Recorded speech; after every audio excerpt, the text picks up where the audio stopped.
Bienvenidos a todos los hermanos que nos miran por Facebook y por YouTube. Gracias por estar acá presente. Y obviamente un aplauso más para mis hermanos aquí presenciales. La audiencia de la Casa de Raíces de la Fe. Shabbat Shalom a todos ustedes. Bienvenidos. Y gracias porque de verdad es que es un privilegio poder dirigirme a ustedes. No es fácil a veces coordinar las enseñanzas, especialmente cuando uno está buscando qué traer nuevo. Y aunque la palabra es la base y tenemos que construir sobre lo que la palabra nos dice, también es un gran reto para cualquier pastor, cualquier maestro, cualquier moré, como usted le quiera llamar,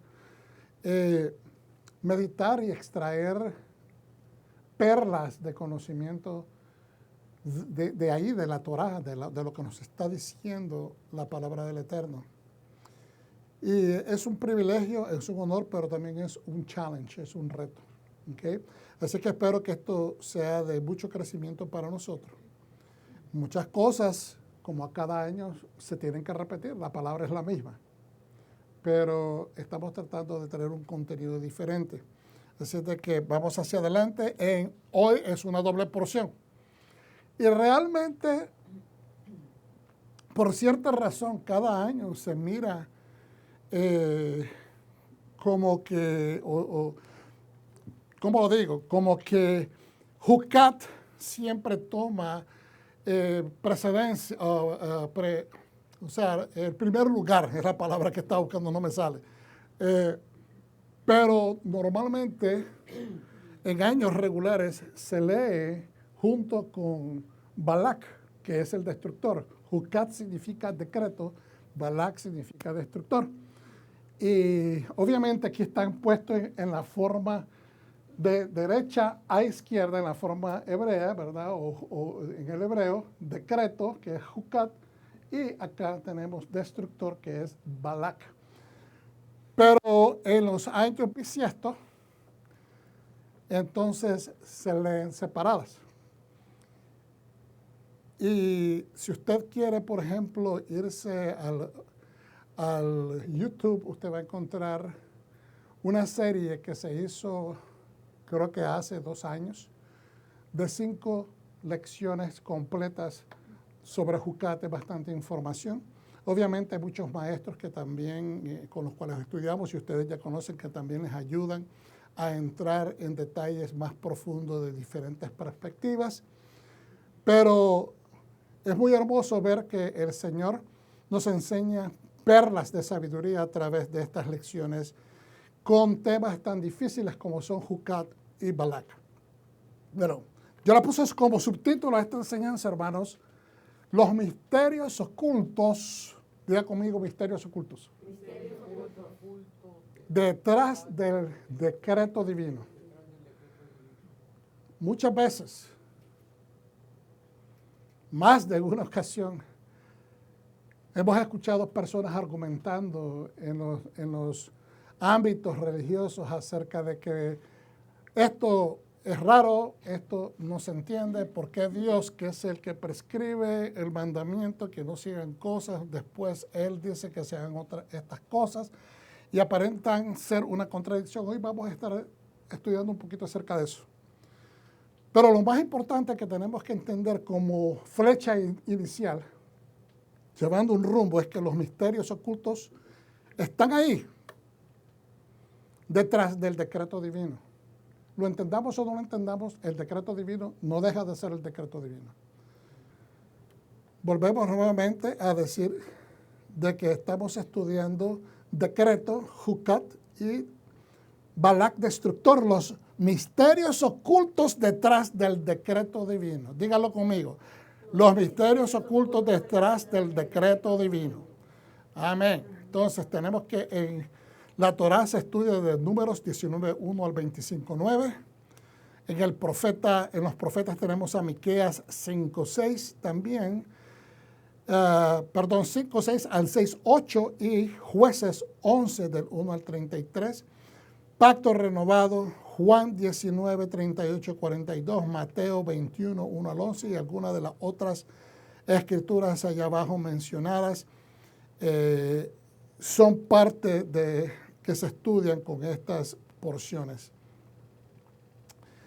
Jucat es la porción 39 y Balak es la porción 40. Como les expliqué anteriormente, en este año se leen juntas y en los años bisiestos se leen separadas. Y, hermanos, yo sé que lo decimos casi todas las semanas, pero sigamos aprendiendo, sigamos abriéndonos el entendimiento, a tratar de comprender lo que no hemos comprendido, porque es un reto, sí, pero nadie lo sabe todo. Seguimos aprendiendo, seguimos hacia adelante, amén. Juntos aprendemos mejor. Y estos son los recursos que nosotros hemos estado estudiando, y en esta ocasión estamos introduciendo algunas cositas que tomamos de la Enciclopedia Judía.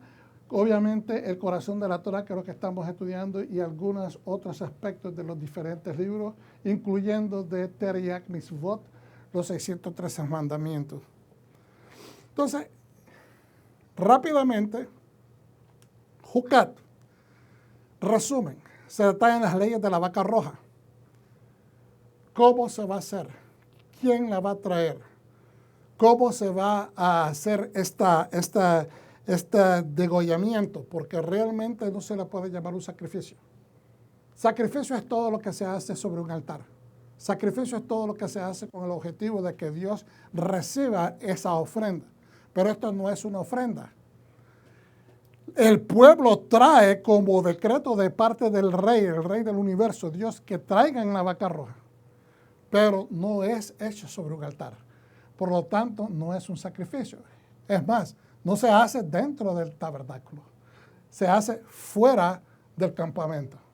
Se hace con la vaca, prácticamente el animal tiene que estar posicionado enfrente de la puerta principal o la puerta del este del tabernáculo, y el sacerdote o la persona que ha sido designada, ¿ok?, se le dice al sumo sacerdote, se le dice de que el animal se le entrega en las manos de Eleazar, el hijo de Aarón. Pero después miramos de que se puede designar, se puede hacer que la persona pueda ser degollado bajo la supervisión del sumo sacerdote. Entonces, ocurre el golpe de la roca y se prohíbe a Moshe y a Aarón entrar a la tierra de Israel. ¿Cuándo sucede el golpe de la roca? Cuando Moshe, enojado, le pega a la roca 2 veces cuando Dios le dice que le hable a la roca. Aarón murió y Eleazar lo sucede. Inmediatamente lo desvisten y le ponen las ropas, ¿verdad?, del sumo sacerdote al hijo. Después de la muerte de Aarón, la nube protectora se fueron y la nación comenzó a quejarse de las condiciones de vida. Esta actitud encendió la ira de Hashem, quien envió serpientes venenosas para atacar a la nación, y Moshe recibió instrucciones de crear la serpiente de cobre sobre una vara vertical. Obviamente, también con la muerte de Miriam, de verdad, hay situaciones y altercados. Al concluir Jucat, en la nación se negó al acceso de la tierra de Sihón y Og. No quisieron ir, o sea, se les negó que ellos pudieran entrar. Ellos pedían simplemente pasar, que iban a comprar lo que se iban a comer si era necesario, pero que solo les permitieran pasar. ¿Ve? Y de eso surge que ellos tienen que ir a pelear contra Sihón y contra Og, batallas donde Dios les da la victoria.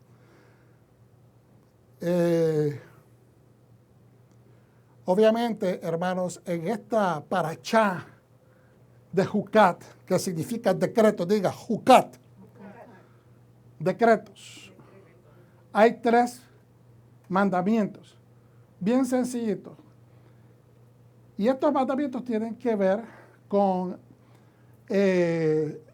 la vaca roja y el objetivo de la vaca roja. Entonces, tenemos el mandamiento 397 en secuencia de aparición. Cuando digo en secuencia de aparición, el mandamiento 397 en secuencia de aparición es como se van nombrando desde Génesis hasta Deuteronomio los mandamientos, cómo van apareciendo. ¿Me están entendiendo? Pero existen dos tipos de mandamientos. Los que le dicen positivos, que Dios te dice, haz esto, y los que son negativos o prohibitivos, que Dios te dice, tú no puedes hacer esto. Entonces, ahora, ¿qué tipo de mandamientos son? Dijimos que son todos performativos, que se tienen que hacer, que son positivos. Dios te dice, tienes que hacer esto. Entonces, este es el número de mandamientos performativos, número 160. Dentro de estos 397 que se han leído hasta este momento, este es el número 160 positivo. ¿Estamos entendiendo? Los otros, el otro resto son negativos. Entonces, número 19.2 dice que te traigan una vaca completamente roja. ¿Quién la va a traer? El pueblo.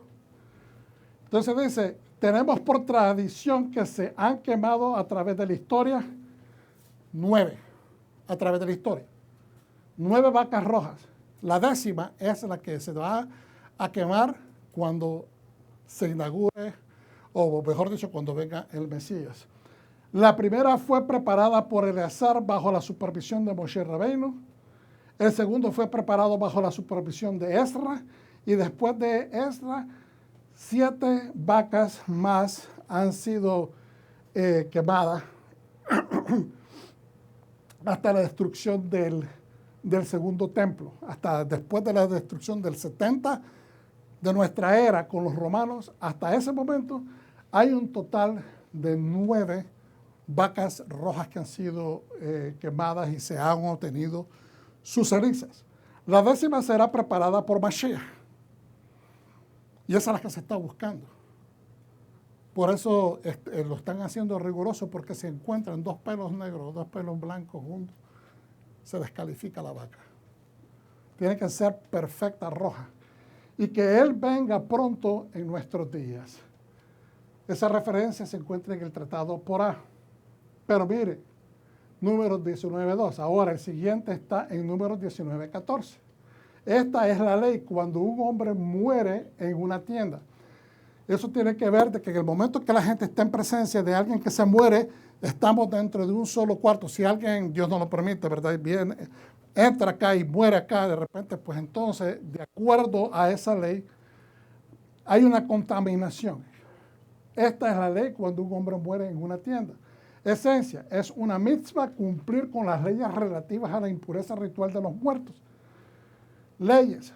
Uno puede contaminarse con un cadáver. Dice, ver la misma 160. ¿Qué es lo que significa?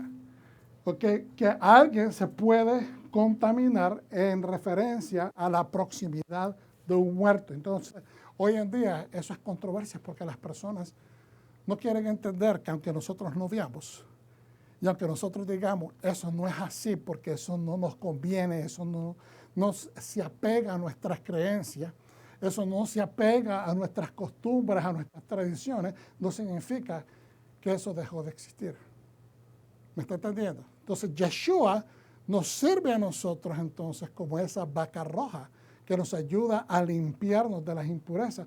Pero si estuviera el templo establecido, tendríamos que hacerlo hasta el momento, entendamos esto, hasta el momento que el Mesías diga, esta ley la vamos a poner, la vamos a anular, esta ley la vamos a mejorar, esta ley le vamos a hacer un adendum, una adición para que trabaje mejor. Es el Mesías quien va a traer la autoridad de poder regir y establecer nuevas leyes o mejorarlas. Entonces,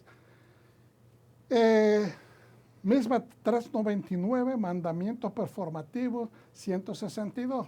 Y mire, aquí por ejemplo dice que esto se hace en el Beit Hamikdash, en la tierra de Israel, Eretz Yisrael. Esto se hace también en el Beit Hamikdash. ¿Dónde es que se hace el templo? Beit Hamikdash significa templo. ¿Dónde va a quedar el templo? El único lugar donde se puede levantar un templo es en Israel, en Jerusalén, en el mismo lugar donde estaba antes. Por lo tanto, no es necesario estarlo repitiendo constantemente porque es ahí, en la tierra de Israel. Entonces, el mandamiento performativo número 399 está en números 19 y 19.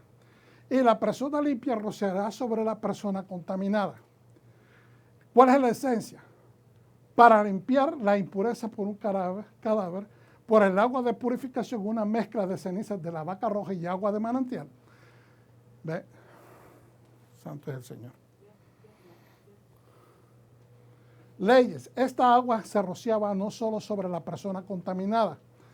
A eso se le llamaba Ab-Ha-Tamat, la cual la persona se mantenía contaminada por 7 días de impureza, sino también sobre cualquier prenda o recipiente contaminado por estar dentro del edificio o tienda donde estaba un cadáver. Y eso no es difícil de entenderlo. Y ahora lo vamos a poner un poquito más de explicación para que entendamos por qué de repente surge este decreto de la vaca roja. Ok. Después tenemos que en la Parashá Balak se habla del comienzo de la oferta del rey Balak a Bilam, o Baalam, el profeta, pidiéndole que maldiga al pueblo hebreo porque son demasiados y él piensa que van a dejar destruido el país a su paso. Ellos van en camino hacia la tierra prometida y todos estos pueblos que son inclusive familiares, son primos del pueblo hebreo, no los quieren dejar pasar. Quizás motivados por odio, quizás motivados por envidia, quizás motivados por miedo, quizás motivados por ser simplemente malvados y no te vamos a dejar pasar. ¿Ok? Entonces, Balak envió un segundo equipo de negociación para pedirle a Bilam que fuera con él, que acudiera a su pedido, ¿verdad? Y finalmente, después de 3 intentos, Dios le da permiso a este profeta, que es un profeta corrupto. Era un profeta, pero tenía sus lados defectuosos. Y sucede el incidente con el burro parlante. Balaam falló en sus 2 primeros intentos de maldecir al pueblo de Israel, a los hijos de Israel. Dios no le permitió, sino que provocó que los bendijera. Bilam intentó su maldición final, pero nuevamente bendijo a los judíos. Y aquí miramos un principio, que es uno de los ¿cómo se dice? Misterios. ¿Por qué este hombre podía hablar con Dios siendo un hombre corrupto? ¿Por qué él podía hablar con Dios? Es más, en un momento le manda a decir a Balak, si usted lee las escrituras, le dice, se refiere a Dios como mi Dios. Yahweh no me deja maldecir al pueblo de Israel. Mi Dios. Se refiere a Dios como que si fuera de él, como que si realmente él tuviera una relación cercana. Pero obviamente este hombre tenía un nivel de pureza, entendía principios de pureza, entendía principios de cómo aproximar a la deidad. Pero sus defectos lo hacían lejano. Y aquí Dios lo está utilizando. Y esta es otra cosa de que tenemos que entender. Dios va a usar, aquí va a usar. Y la gente me podría contradecir en esto. Pero mire, hermanos, ¿quién era Artajerjes? ¿Quién era el rey Asuero? El esposo de la reina Esther. Era un hombre corrupto, era un hombre pagano, quien vino posiblemente a cambiar muchas cosas después de conocer a Esther. Fue influenciado quizás por las enseñanzas y la sabiduría de Esther, pero Dios lo utilizó. ¿Quién era Nabucodonosor? Que hasta el punto que Dios le llama mi siervo Nabucodonosor. Lo mismo pasa con otros personajes, reyes en las escrituras, que Dios va a usar a quien va a usar. Y nosotros no le podemos decir al rey del universo que tiene prohibido utilizar a una persona que no está lo suficientemente pura para no usarlos. Porque, ¿sabe? Nos contradeciríamos a nosotros mismos. ¿Cuál de nosotros puede levantar la mano y decir, yo estoy completamente puro? Desde toda la vida, desde que yo nací, no tengo pecado, no tengo pensamientos negativos, no tengo reacciones negativas, no tengo actitudes que realmente a Dios no le cuadran. Todos tenemos dificultades, por eso es que nosotros tenemos que entender que si Dios en un momento dado utiliza a una persona que no es, que no cumple los códigos de perfección espiritual, Él no deja de ser Dios. Especialmente si va a utilizar a esa persona para canalizar la bendición a su pueblo. ¿Cuántos dicen amén, hermanos? Bilam falló en sus 2 primeros intentos. Y después dice, en su tercero nuevamente, lo bendijo. No era él. Él quería maldecir, pero el Espíritu de Dios de una manera venía sobre él y no lo dejaba hablar cosas negativas, sino que lo llevaba a decir cosas positivas. Cuando se fue en desgracia. Bilam le dijo a la coalición de reyes reunida sobre su eventual destrucción por parte de los judíos. Es decir, él le dijo a Balac, ¿sabes qué? Esta gente, no trates, te van a destruir. Como despedida contra los judíos, aconsejó a Balac que sedujera a los hombres judíos con mujeres medianitas, lo que traería la ira de Dios sobre la nación. La parachá concluye con el incidente del heroísmo de Pinjas en la situación de Baal Peor, que fue cuando vinieron todas estas mujeres, sedujeron al pueblo, verdad, de Dios, llevándolos no solo a cometer pecados sexuales prohibidos para ellos, pero al mismo tiempo los provocaron a idolatrar, porque de eso se trataba, de que rompieran la relación con Dios, hacerlos que rompieran su relación con Dios para que el pueblo enemigo los pudiera vencer. Pero gracias a lo que hizo Pinjas, la peste terminó. Entonces, hermanos,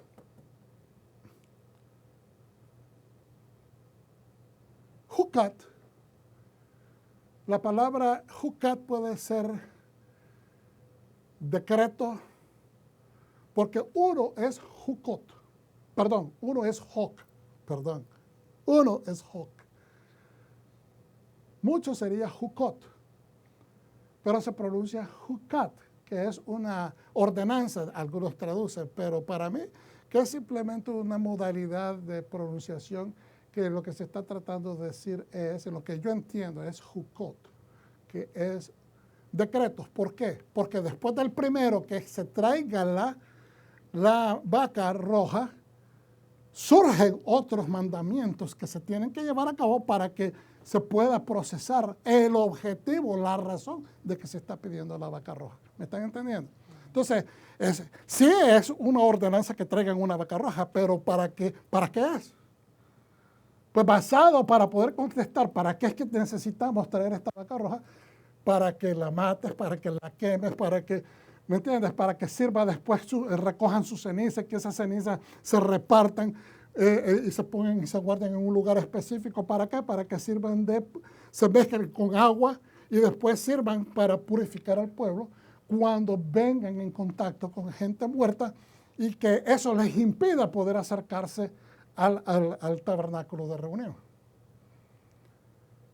¿Está entendiendo entonces que no es solamente uno? Podríamos generalizar y decir, es un mandamiento, es un decreto, pero tenemos que desencadenar todo para que se pueda llevar a efecto la bendición. ¿Y cuál es la bendición? De purificar al pueblo. Amén. Mira lo que dice en Hebreos 9. Siempre que se estudia hebreo, recordamos que se lee y se tiene que entender en el contexto del día de expiación. ¿Qué es el día de expiación? Es el día del perdón. Es el día del perdón, es el día de que toda la nación se reúne para confesar sus faltas, orar, hacer súplica, se ayuna y se pide misericordia del Señor. Y se pide por todos, porque todos tenemos que ser como un solo hombre pidiendo a Dios que seamos perdonados.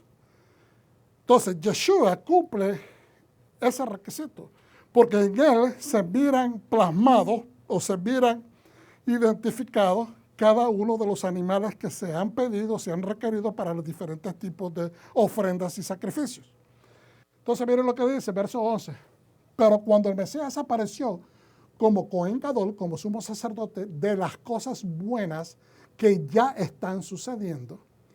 Recuérdense que el libro de Hebreos fue escrito, algunos dicen, entre el 60 y el 70, y yo les he dicho muchas veces que, de acuerdo a la manera como se lee, que es un libro de consolación, tiene que estar explicándole al pueblo judío que no se aflijan, que porque no existe el templo no significa que no tienen una manera de expiar sus faltas, y les está enseñando al pueblo judío que ellos deben de observar al Mesías como el Cohen Gadol, como el sumo sacerdote que está activamente expiando por el pueblo allá en el cielo, al lado del Padre.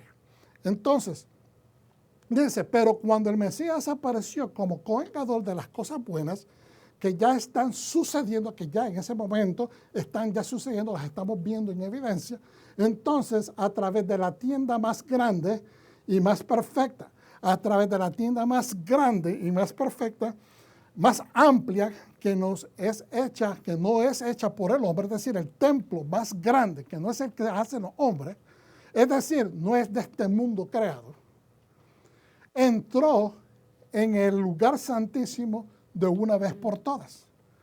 ¿Quién entró? Yeshua. ¿En cuál lugar santísimo? No el de la tierra, sino el del cielo. Y no entró por medio de la sangre de machos, cabríos, becerros, sino por medio de su propia sangre, liberando así a las personas para siempre. Porque si rociara a las personas ceremonialmente impuras, ¿con qué se rociaba? Es un idioma que solamente usted, entendiendo qué significa rociar, ¿rociar de qué? Cualquier persona piensa que es de sangre. Pero la sangre no era para quitar impurezas, era el agua mezclada con las cenizas de la vaca roja que había sido incinerada, quemada. Se recogían las cenizas y se hacía esa mezcla. Cuando una persona venía en contacto con la muerte, y entonces la gente dice, pero ¿por qué tan estricto esto de que si una persona se muere? Porque la muerte es el resultado del pecado. Y al morirse a alguien, es la evidencia que nos dice, ¿sabes qué? Este humano murió a consecuencia del pecado de Adán. Y entonces, ese es el recordatorio que el hombre cayó en una maldición. Porque el Señor le dijo, si ustedes comen de este árbol que yo les estoy prohibiendo, ciertamente morirán. Es el producto de la desobediencia. Entonces, las cenizas servían para purificación. Vuelvo y digo, verso 12, entró en el lugar santísimo de una vez por todas y no entró por medio de la sangre de machos, cabrillos y becerros, sino por medio de su propia sangre, liberando así a las personas para siempre. Porque si rociara a las personas ceremonialmente impuras con la sangre de machos, cabrillos y toros, y las cenizas de una vaca restaurada su pureza exterior, y las cenizas de una vaca restaura su pureza interior, entonces, ¿cuánto más la sangre del Mesías, que por el Espíritu Eterno se ofreció a sí mismo a Dios como sacrificio sin mancha?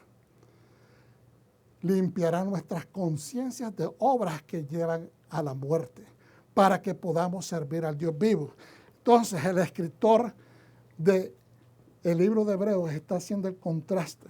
Mira, si la gente que tenía faltas traían sus sacrificios para ser rociados con sangre y volver a restaurar pactos si se habían apartado con sus faltas, y también eran rociados por las cenizas de la vaca roja para poder restaurar su pureza exterior.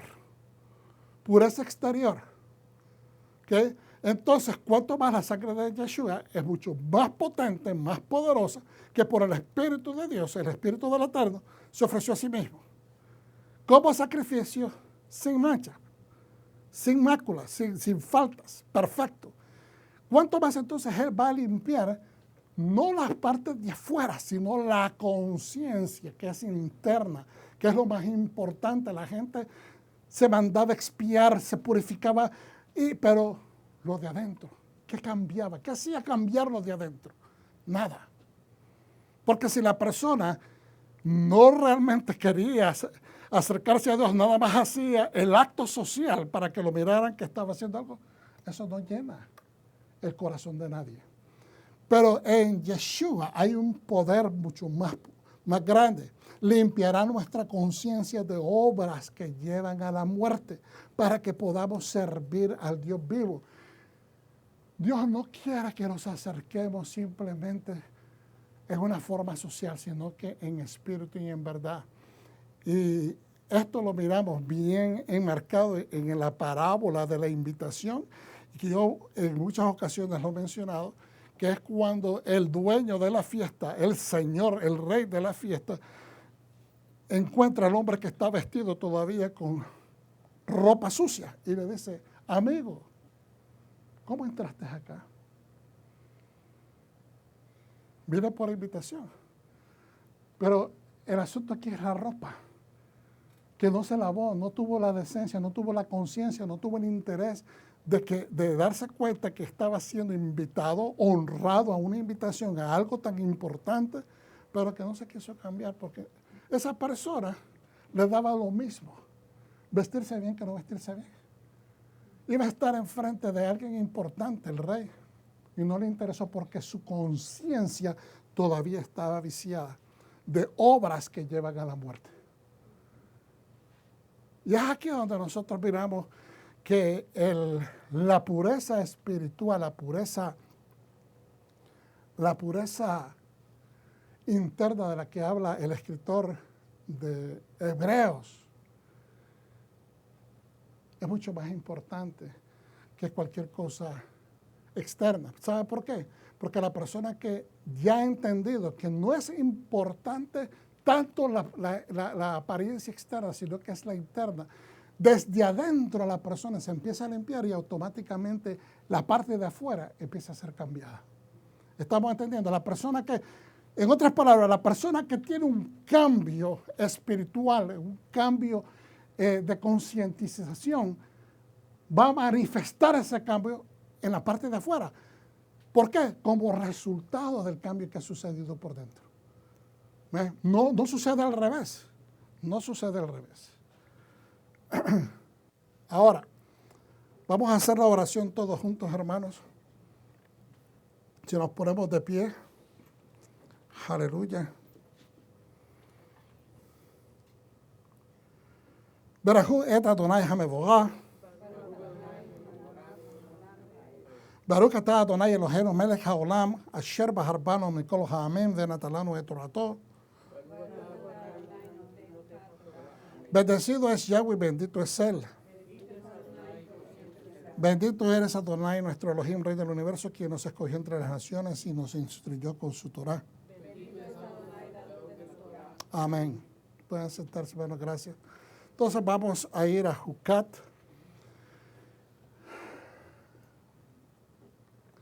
Yahweh dijo a Moshe y a Aarón, este es el decreto de la Torah que Yahweh ha ordenado. Es el decreto. Es un decreto. Dile al pueblo de Israel que te traiga una vaca joven roja. Cuando dice joven se refiere a menos de 3 años, sin defecto, ni defecto que nunca haya llevado yugo. Eso es sin defecto y que nunca haya llevado yugo. Lo darás a Eleazar, el Cohen, el sacerdote. Será sacada fuera del campamento y degollada delante de él. Entonces, ahí es donde vemos que no necesariamente tiene que ser el sumo sacerdote quien haga el degüello del animal, sino que tiene que ser posiblemente el que tenga que supervisar. ¿Okay? Eleazar, el Cohen, tomará un poco de su sangre con su dedo y rociará hasta esta sangre hacia el frente de la tienda de reunión 7 veces. Es decir, como están tan lejos, es en dirección que hace la aspersión. En dirección hacia el frente del tabernáculo. La vaca será reducida a cenizas delante de sus ojos. Va a ser quemada frente a él. Su piel, la carne, sangre y estiércol serán reducidos a cenizas.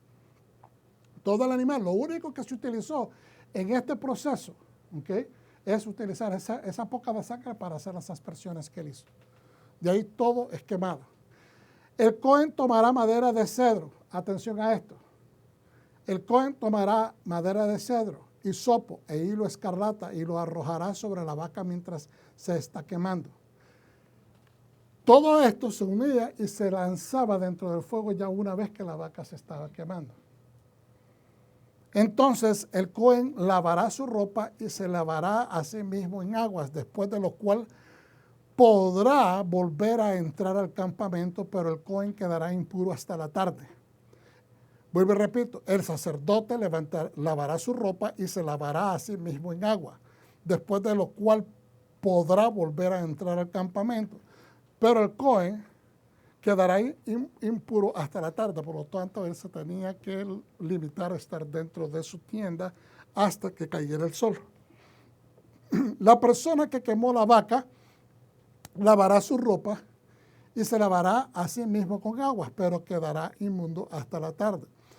Nuevamente, la otra persona que llevó el procedimiento de quemar la vaca también lavará su ropa, se lavará a sí mismo, es decir, una inmersión, una mikvah, con agua, pero quedará inmundo hasta la tarde. De la misma manera se le exigía que se retirara para que no contaminara a las personas. Mientras la persona está contaminada, se tenía que mantener alejado de otras personas.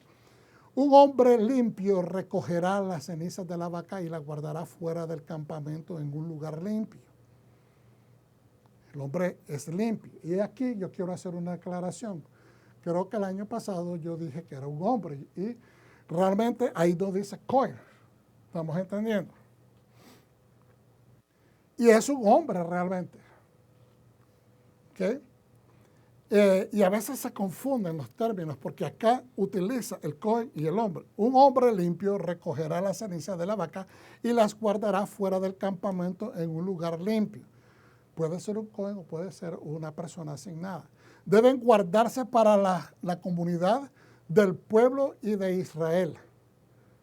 Debe de guardarse para la comunidad del pueblo de Israel para preparar agua para la purificación del pecado o impureza.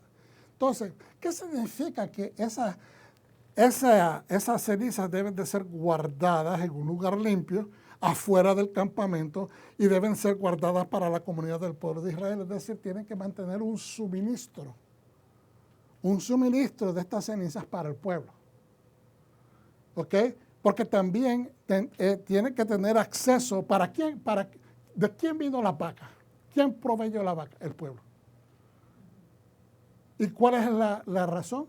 Que el pueblo que ha caído en impureza, ¿okay?, por estar en contacto con muertos, tenga acceso a las cenizas, o sea, que el sacerdote pueda tener acceso a las cenizas para purificar a ese pueblo. ¿Okay? Entonces, el que recogió las cenizas de la vaca lavará sus vestidos y quedará impuro hasta la tarde. Para el pueblo de Israel y para el extranjero que habita en ellos. Y esto es muchas veces pasado por alto. Pero es muy importante el verso 10, hermanos. Fíjense bien lo que dice. Lo vuelvo a leer. El que recogió las cenizas de la vaca lavará su vestido y quedará impuro hasta la tarde. Y se le requiere lo mismo, que se retire a su tienda y se quede ahí hasta que llegue la tarde. ¿Okay? Pero qué interesante, como lo hemos venido observando, que toda persona que tiene que haber algo en el procedimiento de llevar a cabo, de desarrollar las cenizas, la tocan y quedan impuros. Cuando la ceniza, cuando se esparce sobre las personas que están impuras, ocurre lo contrario. Ocurre de que la persona es liberada de su impureza. Entonces dice, el que recogió la ceniza de la vaca lavará sus vestidos y quedará impuro hasta la tarde para el pueblo de Israel. ¿Y para quién? Y para el extranjero que habita con ellos. Para el pueblo de Israel y para el pueblo extranjero que vive con ellos. Es decir, ¿cuánta gente de diferentes naciones se le sumaron al pueblo de Israel cuando salieron de Egipto? Muchísimos. Y la mayor parte de esa gente son las que empezaban a protestar por cosas. Porque no tenían el vínculo, la conexión a la ancestría. de aquellos patriarcas, de aquellas personas que son los padres del pueblo hebreo, y por eso es que miramos que mucha gente era obediente, mucha gente se estaba sometiendo al Señor, pero los que instigaban al desorden eran personas que no tenían esa conciencia desarrollada como hijos de Dios o hijos de Israel, o simplemente eran gente de otras naciones. Entonces, por eso, pero aquí vemos también que Dios tiene en mente a esa gente, porque Él hace bien clara la distinción, que esto va a servir para los hijos, para el pueblo de Israel y para el extranjero que habita con ellos. Esta será una regulación permanente, perpetua, una regulación permanente. Cualquiera que toque un cadáver, no importa de quién sea el cadáver, quedará impuro durante 7 días. Tiene que purificarse con estas cenizas en el 3er y 7º día. Entonces estará limpio. Pero si no se purifica al 3er y al 7º día no será limpio. Si la persona no se hace en la primera aspersión por el Cohen al 3er día, no importa que se la haga al 7º, no está completa, es inválida. Tiene que hacer la primera y la segunda. Y yo puse aquí una pequeña rúbrica que para ustedes se les hace difícil leer porque está chiquitita. Pero lo que dice ahí es, ¿qué tiene que ver al 3er día? ¿En cuántos días resucitó Yeshua? En el 3er día. Entonces, eso tiene que ver que en la primera venida del Mesías y su resurrección. Y la segunda, el 7º día, tiene que ver con su retorno, con el establecimiento del milenio de paz, que es el milenio del reinado del Mesías sobre la tierra, y tiene que ver, ¿verdad? Porque las personas que pasen el milenio, que sean redimidos por el Mesías, por decirlo de esa manera, más claramente, entonces esas personas estarán completando junto al Mesías los 7 milenios para una semana milenial. No sé si me están entendiendo. ¿Cuántos milenios duró la creación? 7,000 años. ¿Cuántos años desde la creación a esta parte? Cuando venga Mesías, va a venir a establecer el milenio Shabbat. Y eso es lo que tiene que ver. Tiene que ver con porque ¿qué es lo que hace la vaca? Quita las impurezas. Yeshua dice, como acabamos de leer en Hebreos, no solamente nos va a limpiar la parte externa, pero cuánto más nos va a limpiar las impurezas internas, la conciencia, para que podamos servir a Dios, para que podamos acercarnos, no solamente que nos acerca, sino que le podamos servir al Eterno. Entonces, cualquiera que toque un cadáver, no importa de quién sea el cadáver, y no se purifique, ha profanado el tabernáculo de Yahweh. Por eso es que tenía que haber acceso para el pueblo cuando se contaminaba con muertos. Esa persona será cortada de Israel si no se limpia, porque el agua de purificación no fue rociada sobre él, será inmundo, su impureza aún está sobre él. Esta es la ley. Cuando una persona muere en una tienda, todo el que entra en la tienda y todo el que haya en la tienda quedará impuro durante 7 días. Todo recipiente abierto que no tenga una tapa o esté bien cerrado será inmundo. Y aquí es donde viene un poquito más de la explicación donde estamos llegando, hermano. También cualquiera que esté en el campo abierto, léalo con sus propios ojos. También cualquiera que esté en campo abierto y toque un cadáver, ya sea de alguien muerto por un arma o de alguien que haya muerto de forma natural, o los huesos de una persona o un sepulcro, será inmundo por 7 días. La gente en el campo se encontraba con muchas cosas en la antigüedad. Acuérdense que mucha gente moría, tal vez tratando de ayudar a que le echaba tierrita encima, pero después tal vez lluvia, viento, lo que sea, eso se iba desenterrando y la gente caminando, aunque fue un accidente que tocó con sus pies, el cadáver de alguien, los huesos de alguien, la persona se convertía en alguien impuro. Y esto es en referencia a poder aproximarse al templo o al lugar, al santuario, ¿verdad? A rendir su culto al Eterno. Y poder convivir con el pueblo, porque Dios no quería. Mire lo que dice, acabamos de leer en la Escritura, que aunque la persona ¿verdad? Si la persona no se ha purificado ni el tercero ni el séptimo día, continúa con su impureza. Y si continúa con su impureza, significa que continúa contaminando a toda persona que viene en contacto con ella. Entonces, verso 17. Para la persona inmunda, se tomarán algunas de las cenizas del animal quemado como una purificación para la impureza, que aquí se traduce a veces como pecado. Es una impureza. ¿Qué pecado puede cometer una persona si tocó algo por accidente? O estuvo en el lugar donde alguien murió de repente.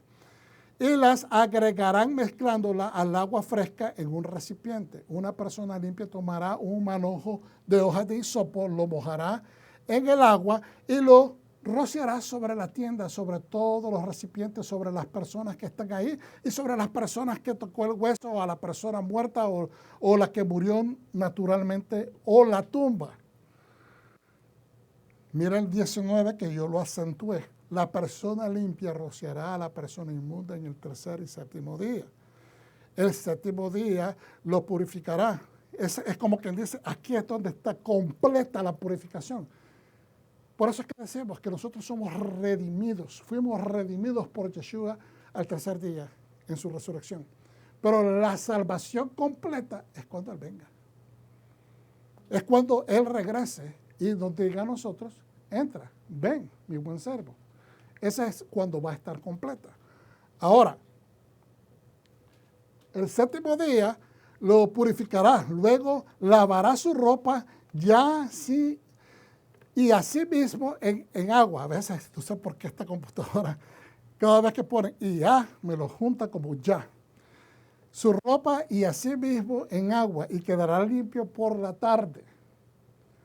La persona que quede impura y no se purifique será excluida de la comunidad porque ha profanado el santuario de Adonai. Por favor, pongan atención a esto, déjelo en su mente.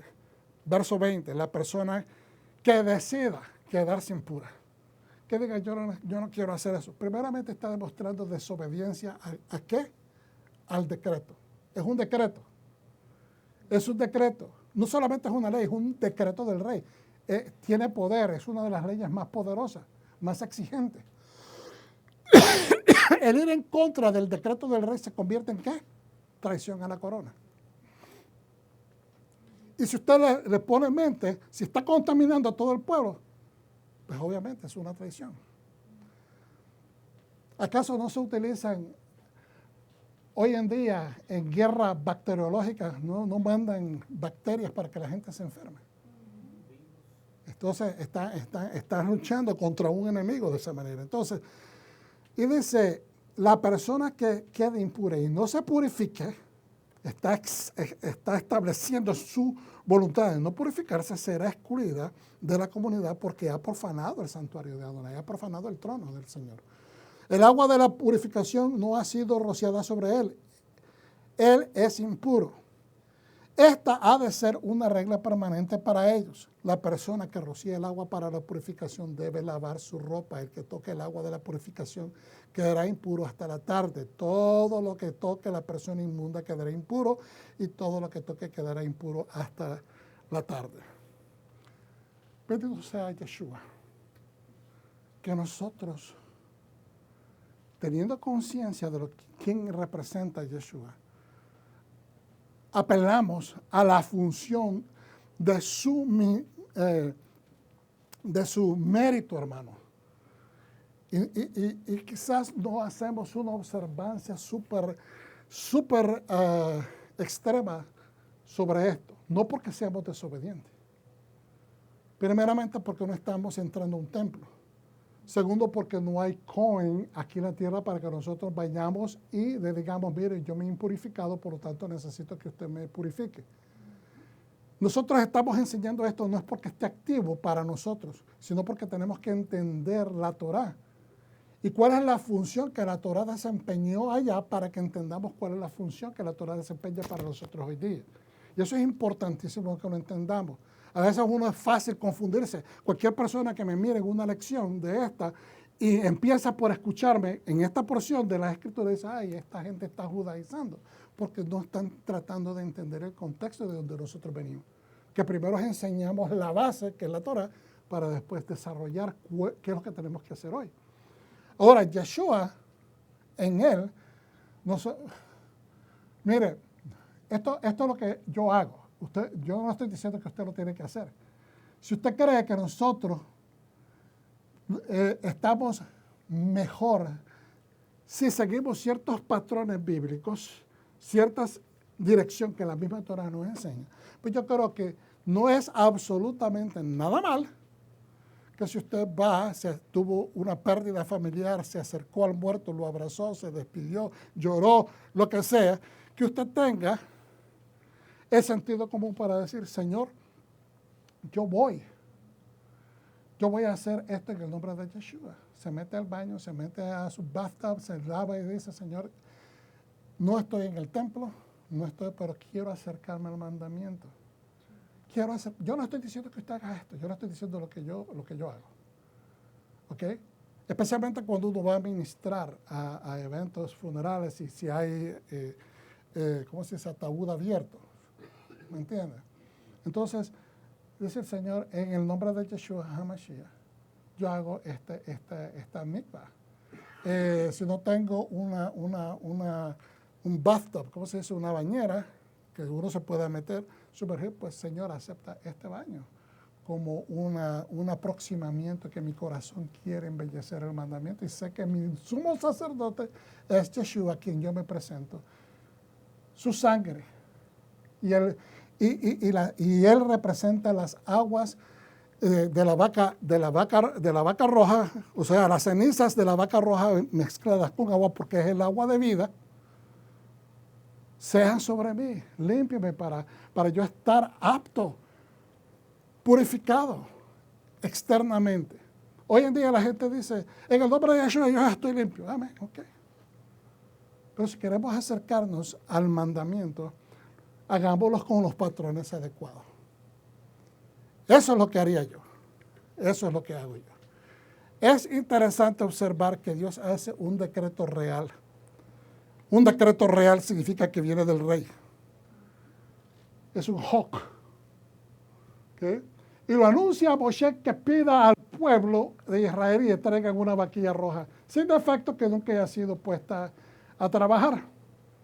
Y esto quiero que sepan que es algo legal. No solamente porque es un hok, un decreto del rey, pero le dice que el pueblo traiga, porque es el pueblo quien va a devengar el beneficio.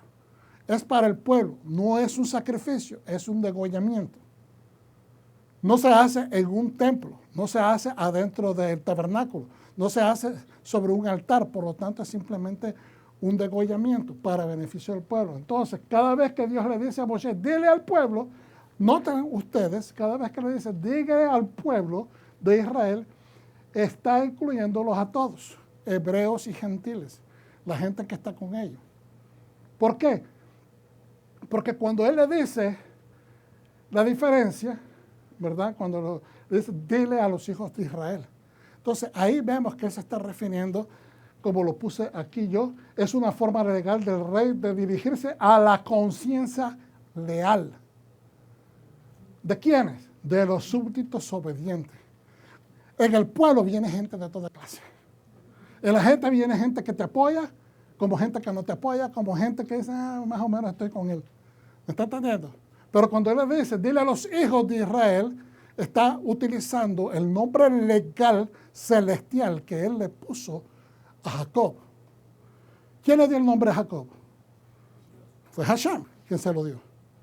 Entonces, está apelando legalmente a la conciencia de los súbditos obedientes dentro de esa comunidad. El pueblo es todo. Obedientes, desobedientes, malcriados, bonitos, feos, altos, ¿me entiendes? Todos. Pero acá él está específicamente, cada vez que él dice, dile a los hijos de Israel, entonces, que honren a su Dios y soberano. Entonces, es como esta conexión que hay entre la palabra Kaal, que es, podríamos decir, congregación en general, versus Eidah, que es comunidad. Congregación y comunidad son dos cosas diferentes. Hoy en día las usamos para decir la comunidad de raíces de la fe. La quejilá, raíces de la fe. Pero la cal o clal es congregación. Eidad es comunidad. ¿Y cuál es la gran diferencia? El beneficio de la limpieza o purificación obtenida de la mezcla del agua con las cenizas de la vaca roja sería, ¿cómo se dice vaca roja en hebreo? Para adumá. Para adumá. Sería para el israelita y para el gentil que habita entre ellos. ¿Qué significa que habita entre ellos? No es la persona que está pasando. No es la persona que fue contratada para que llegue por un tiempo a la nación y haga un trabajo específico. No es la persona que está transitando como turista. No, es el que habita con ellos. El que trabaja entre ellos. El que se levanta todas las mañanas y está entre ellos y por lo tanto está acostumbrado y entiende cómo se desarrolla el pueblo. ¿Qué quiere decir eso? Que hay una forma de unidad ya que está trabajando en esa persona y que se está convirtiendo en alguien parecido a ese pueblo. Entonces, Dios sabe que Moshe, Aarón y todo el liderazgo ha estado confrontando desobediencias, insultos hacia ellos, junto con las rebeliones y rechazos del rey. Miren lo que ha pasado. Si usted le mete, como dice, ojo a todo lo que ha sucedido recientemente en las porciones recientes, desde la desobediencia de los 10 espías, ingratos y cobardes. La desobediencia de no ir a pelear cuando Hashem los mandó. Después que ellos regresaron, se les dijo que fueran a pelear y dijeron que no iban. La rebelión de Korah. Perdón, la rebelión de Datán y Abiram y los 250 líderes de las tribus. La crítica misma de su hermana Miriam y la muerte de ella. La protesta del pueblo al sacarse los pozos después de la muerte de Miriam y después de que llegaron y se dejaron a exigir, nos trajiste a morir, y nuevamente la misma cantaleta de siempre, de que Él los llevó a morirse al desierto y que mejor era la tierra de Egipto, etcétera, etcétera. ¿Y Dios qué hace? Les manda las serpientes de cobre, las serpientes rojas también, para que los piquen. Y todos estos incidentes provocaron la ira de Adonai y él prescribió juicio inmediato a toda esta gente. Entonces, ¿por qué estoy mencionando esto? Pastor, nosotros entendemos eso. Amén. ¿Por qué Dios de repente en el capítulo 19 dice, dile a la congregación, es decir, al pueblo de Israel, que traigan una vaca roja? Hermanos, porque ha habido mortandad. Hubo mortandad con la desobediencia de los espías. Hubo mortandad con la desobediencia de Corás, que él mismo abrió la tierra para que se los tragara, pero ya la implicación de contaminar al pueblo con dudas, con falta de fe, con queja, con esto, se propagó. No necesariamente se ensuciaron con los cadáveres de esos muertos, porque ellos cayeron, se abrió la tierra y se los tragó, pero con el espíritu de muerte, con el espíritu de desobediencia, con el espíritu de injusticia, con el espíritu de ser desleales al rey que los ha sacado a la libertad. Entonces ellos han sido contaminados y después de esto viene la crítica de su hermana, que es puesta con lepra. Se tienen que parar para esperar que ella cumpla los 7 días rudimentarios de esperar que sea sanada. Y después de esto se muere Miriam, protestan y nuevamente caen miles. Entonces la muerte ha estado alrededor de ellos. ¿Estamos entendiendo? Todos ellos tienen que sumarse al proceso de tratar de sacar a los muertos del campamento. Se han contaminado. Por eso es que ahora Dios mira la necesidad de tener que establecer un dispositivo que esté inmediatamente accesible para purificar al pueblo y se puedan acercar. De otra manera, Dios se tiene que retirar del lugar. Porque entonces donde se mantiene la suciedad, las impurezas, no puede estar el Espíritu de Dios. Entonces miramos que la justicia de Dios entonces está prevaleciendo siempre. Él está supervisando todo y asegurándose que el pueblo pueda tener acceso continuo a él.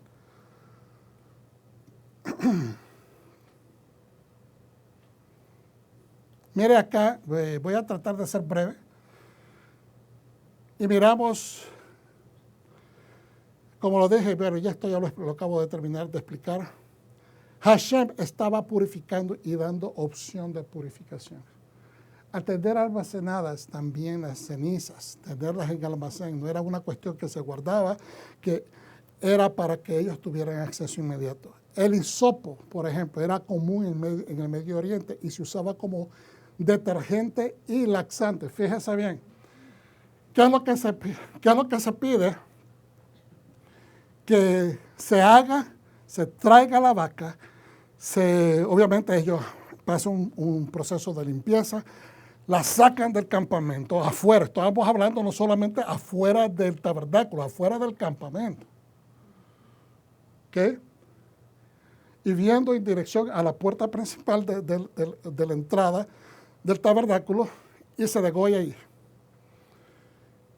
Se hace la expresión de la sangre hacia la dirección del tabernáculo.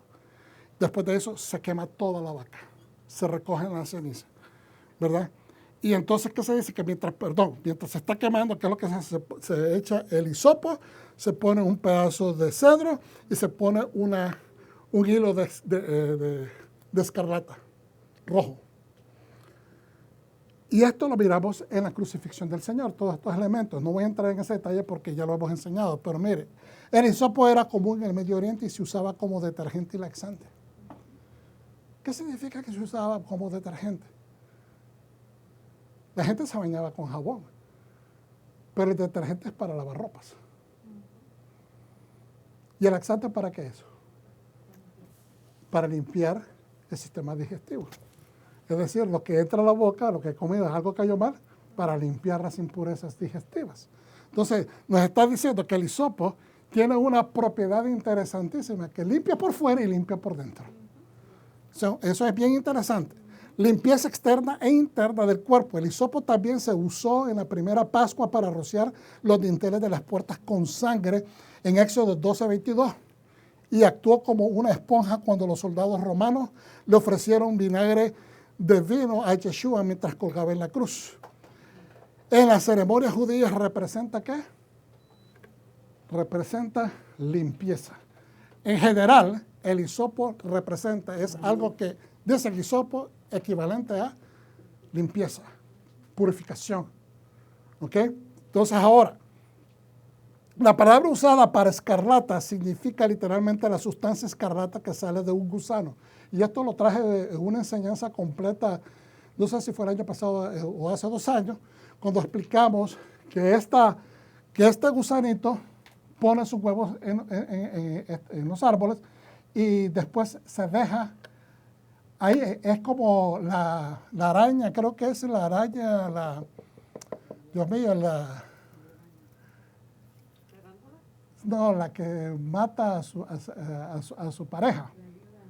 La viuda negra, que es capaz de matar a su pareja, pero una vez que está embarazada y no hay comida, si no hay comida, ella misma se deja que sus bebitos se la coman. ¿Ves? Ese es el sacrificio que ella hace. Es como bien interesante, ¿verdad? De que es capaz de matar al marido, a la esposa, ¿verdad? A su compañero, pero después está dispuesta también a dar su propia vida para sus crías. Y en este caso, este gusanito hace lo mismo. Pone sus huevitos o larvas y después que termine de hacer todo ese proceso, se deja ahí para que las mismas larvas la consuman. ¿Okay? Dice, la hembra del Coccus ilicis pone huevos en la corteza de un árbol y se aferra a los huevos como protección. A medida que las larvas, sus propios huevos, consumen su cuerpo, su sangre corre por el árbol. Empieza a chorrear, ¿verdad? Pero es que no es una, son miles de ellas. Son miles de ellas que se pegan en ese árbol y ponen todos sus huevos. Entonces empiezan a chorrearse, manchándolo. ¿Manchándolo de qué color? De color escarlata, color rojo, que parece sangre. Si el escarabajo se cosechaba en el momento adecuado, la sangre podía usarse para teñir las telas. La tela del tabernáculo y las túnicas de los sacerdotes probablemente fueron teñidas de esta manera, pero ahí no sé qué dice porque se me comió la parte de abajo, así que me disculpan. Ahora, ¿cómo puedo resolver eso?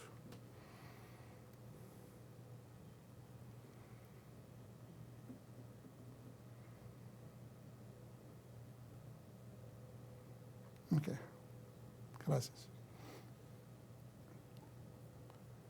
Ok, está bien. Es algo que prácticamente es importante, pero doy la cita del Salmo 22, 6. Salmo 22, 6. Santo es el Eterno. Ok. Y dice,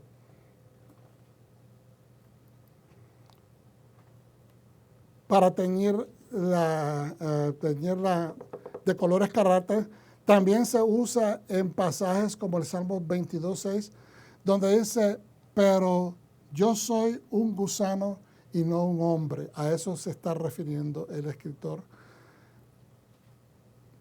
refiriéndose de que no es como una forma despectiva, sino en la manera como se está utilizando, que estamos enseñando, de que, amén, amén. Ahora como regreso a la, ok, gracias. Para atrás. Ok. El tinte rojo escarlata de este gusano se usaba comúnmente, hermanos, en artículos ceremoniales, sin duda haciendo referencia a la sangre, pero también traer a la mente el pecado, que como la sangre llama la atención sobre sí mismo en un grito de curación y sanidad.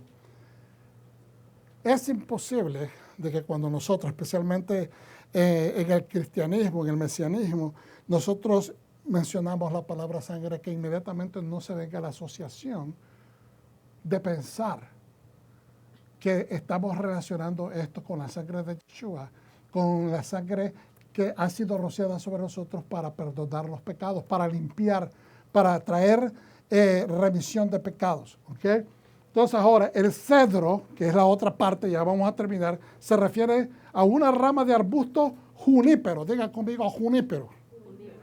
¿Qué significa eso, junípero?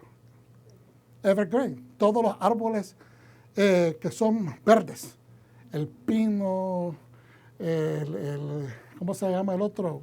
Ahorita se me van los nombres, pero todos son como alrededor de 14 árboles en el mundo que son evergreen, que siempre están verdes, que son de la misma familia. ¿Okay? O enebros, se dice en español, también. Juníperos, enebros, o en latín se dice semper virides, que es evergreen, como se dice en inglés. ¿Okay? Conocido por sus propiedades medicinales también. Y una de las grandes cosas que estos árboles tienen, que ese verdor de esas hojas se pueden hacer los olores, especialmente que se utilizan para el tiempo de diciembre, para el tiempo de las fiestas, ¿verdad? Se ponen esos olores, esos cubitos verdes que se derriten, o se ponen que huelen a hoja, que huelen a pino, que huelen a bosque. ¿Okay? En la tradición judía era un símbolo de orgullo y verticalidad humana, es decir, de orgullo, porque los cedros son bien parados. ¿Ve? Y entonces es una dureza que nos lleva al pecado. Cuando una persona tiene la nuca bien rígida y que no quiere reconocer su falla, que no quiere aceptar consejos, lo único que va a concebir es falta, pecado, tropiezo. ¿Okay? Yeshua, HaMashiach, tomó toda esa naturaleza humana orgullosa y la fijó en el madero. Salmo 51, 7 al 7 dice, seguramente fui pecador al nacer. Pecador desde el momento en que mi madre me concibió. Y dice el salmista, purifícame con hisopo. ¿Ves? Nuevamente utilizando la palabra hisopo como el elemento que ayuda a purificar. Purifícame con hisopo y seré limpio. Lávame y seré más blanco que la nieve. ¿Con qué se hacía el hisopo? ¿Para qué se utilizaba el hisopo? Para esparcir las aguas que contenían la mezcla de la ceniza, para purificar externamente, pero después utiliza la parte que viene de lo interior y dice, lávame y seré más blanco que la nieve. Ahora, como última parte de esta enseñanza, y espero que se están gozando. Yo sé que no es de esas enseñanzas activas y donde el pastor se está moviendo para arriba y para abajo. Me he movido menos, ¿verdad?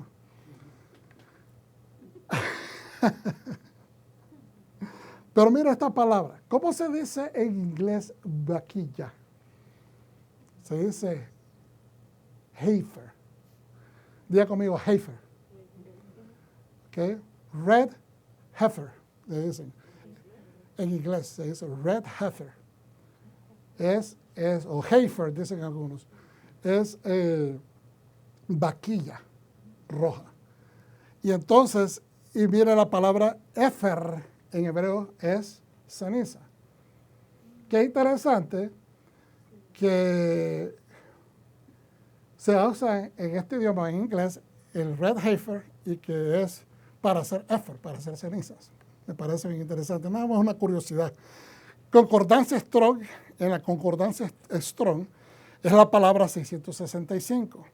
Y de acuerdo a esa explicación dice que en la Biblia se utiliza esta palabra efer como 21 veces como ceniza. Y que solamente una vez se utiliza como polvo. Porque realmente la ceniza cuando se utiliza así es un polvo. Cuando ya se desmorona así en los dedos y se tira, es como un polvo. En una serie de pasajes en los que aparece en todos, de hecho, excepto en los que se relacionan con la vaca roja, podría producirse mejor podría decirse, el mejor uso es como polvo. Así donde se dice que una persona come, se alimenta, se sienta, se acuesta o se revuelca en el éfer, como Job, que estaba sentado, ¿verdad?, en una pela de ceniza y se echaba en la cabeza. Que el duelo en la antigüedad era así. Para nosotros es raro, es algo extranjero, es algo diferente, es algo que tal vez nosotros no decimos que tiene que ver eso. Pero la Escritura dice que en polvo somos y en polvo ¿qué? Nos convertiremos. Y entonces Dios nos hizo, a Adán lo hizo de la tierra. Y somos enterrados ¿en dónde? En la tierra. Hay algo no es extraño, pero es algo oculto que Dios quiere que lo extraigamos, que nos demos cuenta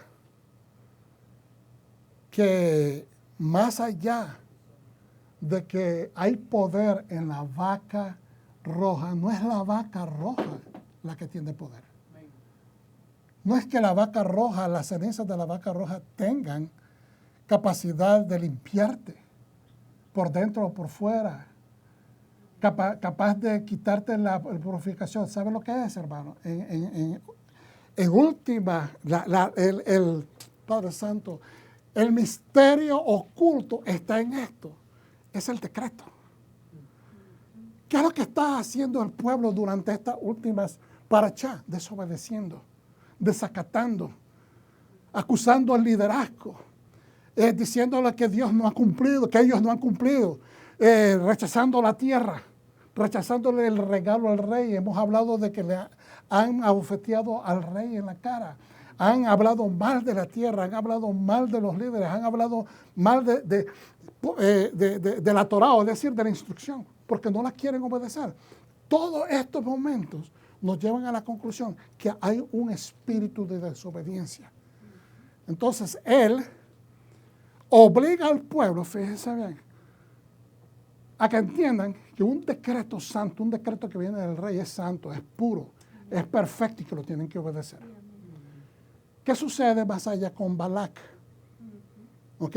que le dice a este líder, a este profeta, que es un profeta no muy santo, pero que tiene acceso a comunicarse con Dios, Dios lo utiliza a él para darle una lección a Balac, a los enemigos del pueblo de Israel.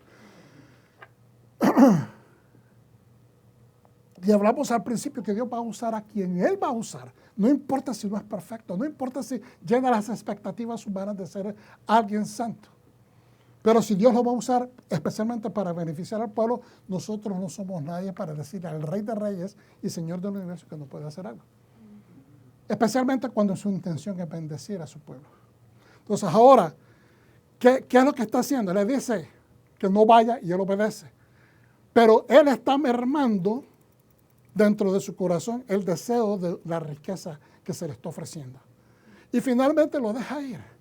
Y cuando lo deja ir, este hombre que es sabio, que sabe que los animales no hablan, Dios permite que él tenga una conversación con la mula, porque la mula discierne que está el ángel enfrente, pero este hombre espiritualmente está cegado ya. Eso es lo que nos quiere decir la Escritura. Él está ya completamente ciego por el amor, la lascivia hacia la riqueza. Acaba de hablar con Dios. Acaba de consultar a Dios. Ha tenido conversaciones con Dios antes de salir de su campamento. Ahora se dirige a encontrarse con Balac. Él va ya seguramente haciendo contabilidad de todas las riquezas.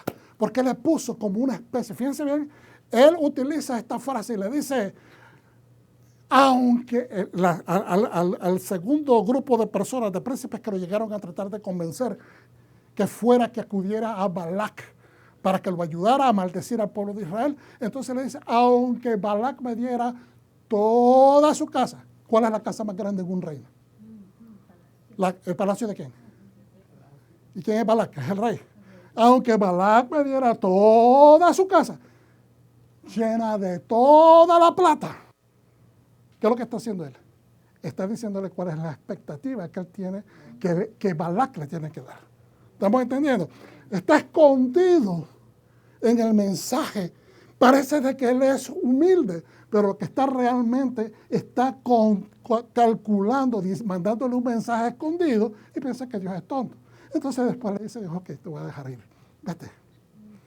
En el camino, y esto es beneficio para nosotros que estamos leyendo la Torá, que este hombre que ha tenido conversaciones con Dios completas, ahora no puede ver el ángel que está enfrente de él con la espada desenvainada, listo para cortarle la cabeza.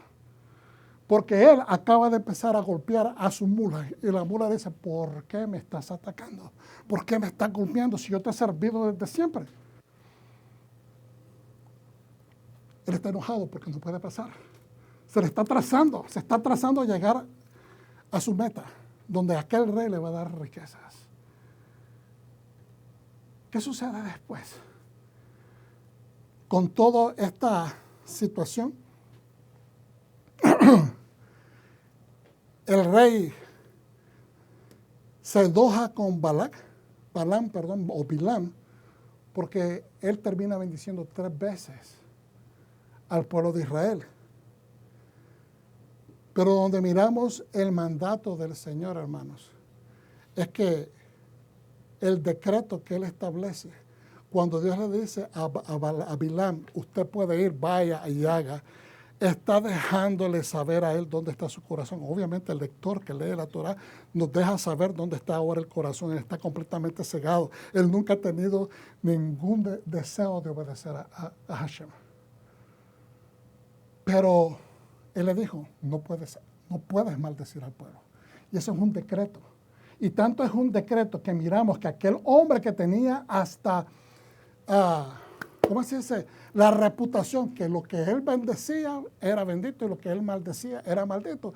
Es más, él no siquiera puede mover la lengua en contra del pueblo que ha sido mandado a maldecir. ¿Por qué? Porque el decreto de Dios está sobre él.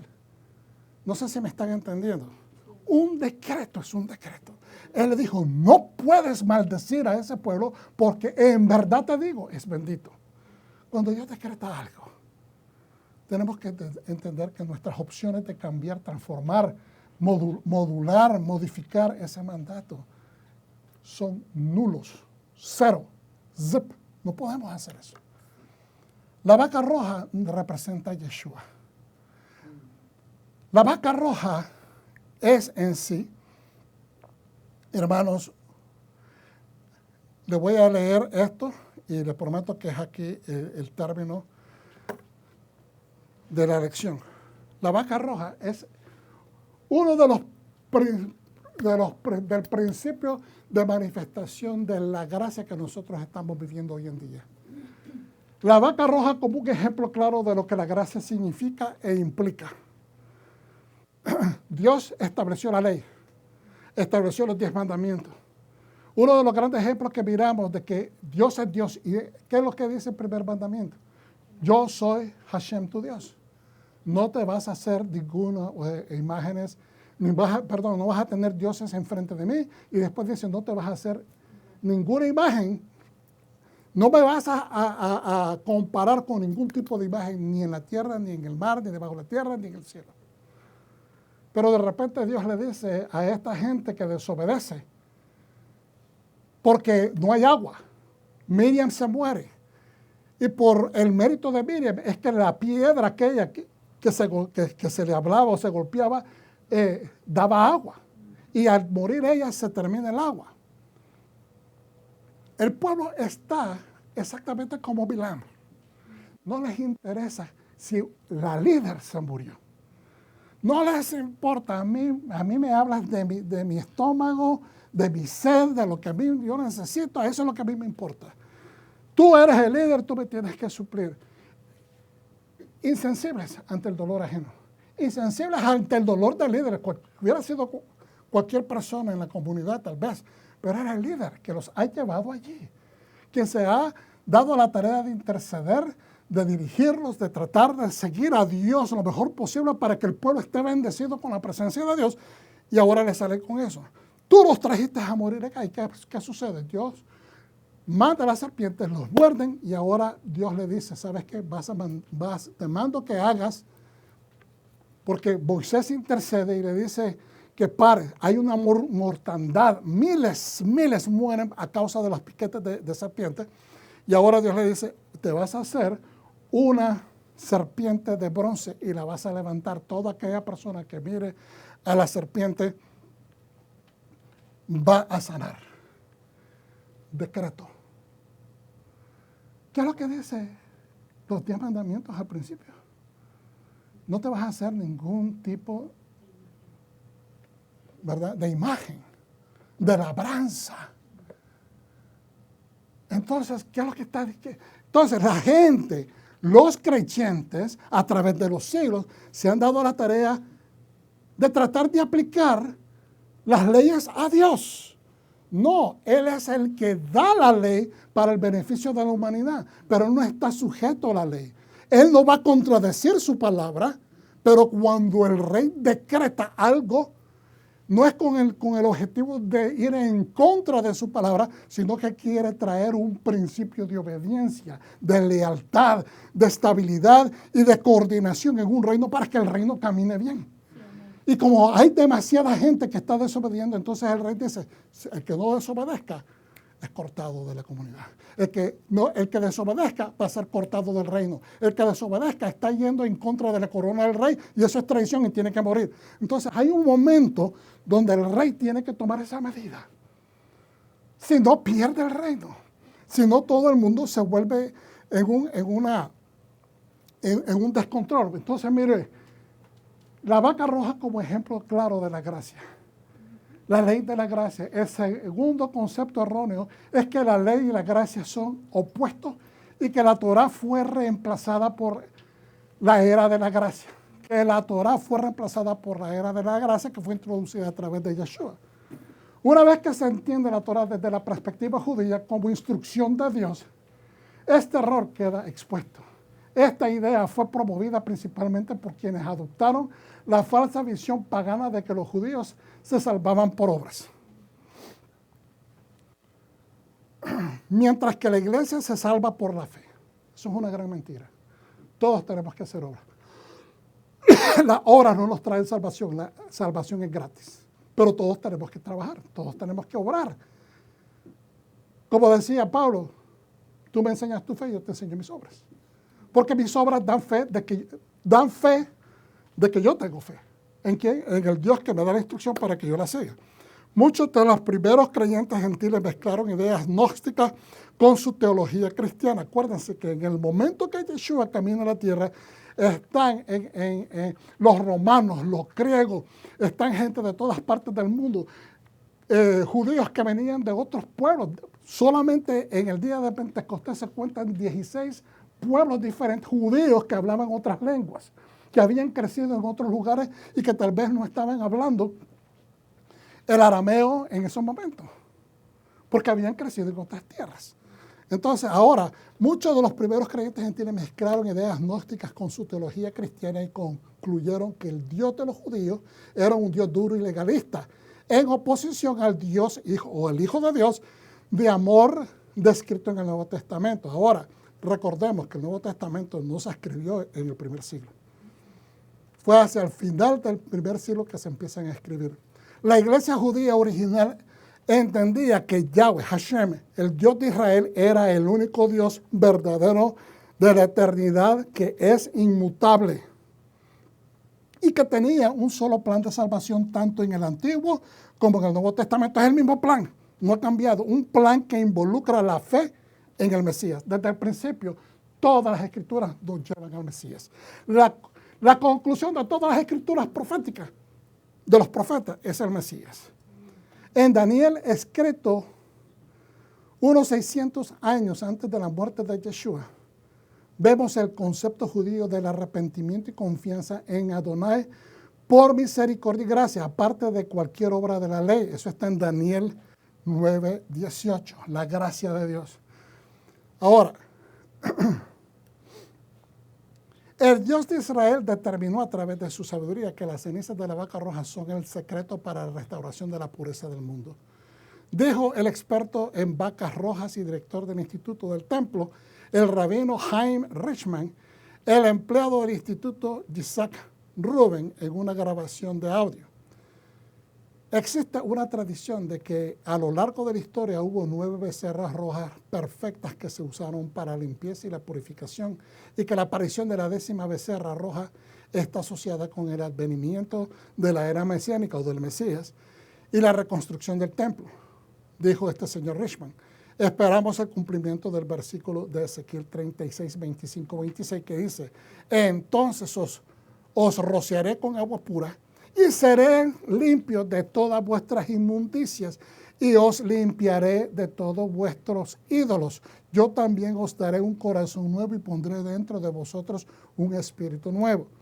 Entonces, la mayor parte de la gente que lee las escrituras acerca del templo en Ezequiel tiene que entender que del capítulo 40 en adelante todo es mesiánico. Todo es el templo mesiánico. Esas medidas, todo lo que se habla del templo, está hablando del templo que va a ser levantado para el tiempo que Mesías regrese. Es profético. El Nuevo Testamento, Brit Hadashah, dice: acerquémonos a Dios con corazón sincero, con corazón convencido que estamos trabajando para el Mesías, no con un corazón como el de Bilam. ¿Me entiendes? Que todo era para mí, para mí, para mí. Inclusive estaba queriendo engañar a Dios con su trampa, diciendo: yo no puedo decir lo contrario que mi Dios dice. Pero después le manda a avisar en código a Balac: aunque me des tu casa llena de riquezas, no lo podré hacer, dejándole saber cuánto esperaba de él. Acerquémonos a Dios con corazón sincero y con la plena seguridad que da la fe. Eso es la emuná, sin duda, rociándonos el corazón para limpiarnos de una conciencia culpable, lavando nuestros cuerpos con agua pura. Hebreos 10:22. Entonces, hermanos, si usted mira el trabajo de Yeshua, eso limpió nuestra impureza externa y nuestra conciencia de malas inclinaciones, es decir, de pecado. Y al mismo tiempo la vaca roja nos limpia acercándonos al Señor, permitiéndonos acercarnos también al campamento. No solamente al templo, pero al campamento. No podías estar dentro de la sociedad si estabas contaminado. Entonces, la vaca roja dice que es para todos, para los hebreos o los israelitas y para todos los gentiles que viven en esa comunidad, los que viven con ellos. Es decir, es el primer elemento de la gracia que se nos enseña, de que es para todos los que estén de corazón tratando de acercarse a Dios a través del pueblo judío. Y para mí, el elemento más importante de esta enseñanza es el hecho de que la salvación viene de los judíos. Y Yeshua es un judío. Es el Mesías que esperan ellos y es el Mesías que estamos esperando retorne. Así es que, ¿lo recibes, pueblo de Dios? Un aplauso para el Eterno. Padre Santo, gracias por tu palabra, gracias por la Santa Torá, gracias por tus revelaciones, Señor. Y te pedimos, Dios mío, que así como Adán y Eva pecaron a través de la boca, comiendo de un fruto que no debieron haber comido, que nosotros no nos empecinemos en comer los frutos que tú no nos has mandado a comer, ni las comidas que no debemos de comer, sino que nunca caigamos, Señor, por nuestra boca, sino que siempre nuestra boca pronuncie tu alabanza. Lo pedimos esto en el nombre de Yeshua HaMashiach. Amén. Shalom.